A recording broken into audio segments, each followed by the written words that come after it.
ഒരിടവേളയ്ക്ക് ശേഷം മമ്മൂട്ടിയും മോഹൻലാലും ഒന്നിക്കുന്ന ഏറ്റവും പുതിയ ചിത്രമാണ് പേട്രിയറ്റ്. മഹേഷ് നാരായണനാണ് ഈ ത്രില്ലർ ചിത്രം സംവിധാനം ചെയ്യുന്നത്. ചിത്രത്തെക്കുറിച്ചുള്ള ഓരോ അപ്ഡേറ്റുകൾക്കും വലിയ സ്വീകാര്യതയാണ് ലഭിക്കുന്നത്. കുഞ്ചാക്കോ ബോബൻ, ഫഹദ് ഫാസിൽ, നയൻതാര, രേവതി തുടങ്ങിയ താരനിരയും ചിത്രത്തിനായി അണിനിരക്കുന്നുണ്ട്. പ്രേക്ഷകപ്രിയ താരനിരകൾ ഒന്നിക്കുന്ന ചിത്രം എന്ന പ്രത്യേകതയും ഇതിനുണ്ട്.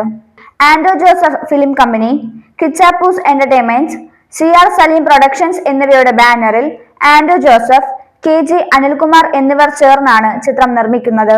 സുഭാഷ് മാനുവൽ, CR സലീം, അശ്വിനി ചോപ്ര എന്നിവരാണ് ചിത്രത്തിന്റെ സഹനിർമ്മാതാക്കൾ. ശ്രീലങ്ക, അസർബൈജാൻ, ഡൽഹി, ഷാർജ, കൊച്ചി, ലഡാക്ക് എന്നിവിടങ്ങളിലായാണ് ചിത്രത്തിന്റെ ചിത്രീകരണം പൂർത്തിയാക്കിയത്. സുഷിൻ ശ്യാമാണ് സംഗീത സംവിധാനം. ഛായാഗ്രഹണം മനുജ് നന്ദനും, എഡിറ്റിംഗ് മഹേഷ് നാരായണൻ, രാഹുൽ രാധാകൃഷ്ണൻ എന്നിവർ ചേർന്ന് നിർവഹിക്കുന്നു. കഴിഞ്ഞ വർഷം പുറത്തിറങ്ങിയ ചിത്രത്തിന്റെ ടീസറും സോഷ്യൽ മീഡിയയിൽ വൈറലാവുകയായിരുന്നു. ചിത്രീകരണം പൂർത്തിയായ ചിത്രം ഏപ്രിൽ 23-ന് തിയേറ്ററുകളിൽ എത്തുമെന്നാണ് പ്രതീക്ഷ.